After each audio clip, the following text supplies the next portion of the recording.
ভালোবাসা একটা ছোট্ট শব্দ, কিন্তু এর ভেতরে লুকিয়ে আছে পুরো এক মানবতার মর্ম। ভালোবাসা শুধু মুখের কথায় নয়, ভালোবাসা হলো আল্লাহর এক পবিত্র দান। ভালোবাসা তখনই পবিত্র হয় যখন সেটা হয় আল্লাহর সন্তুষ্টির জন্য।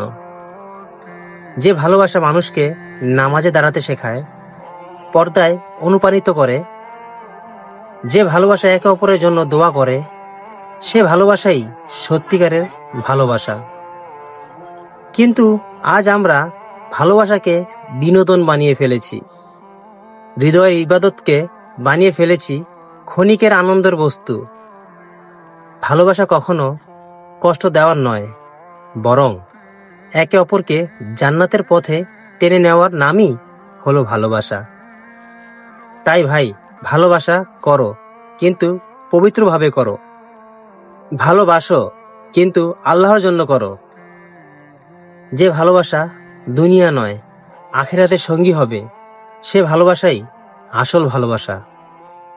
তাই ভাই, আমার শেষ কথা, পবিত্র ভালোবাসা হৃদয়ে রাখো।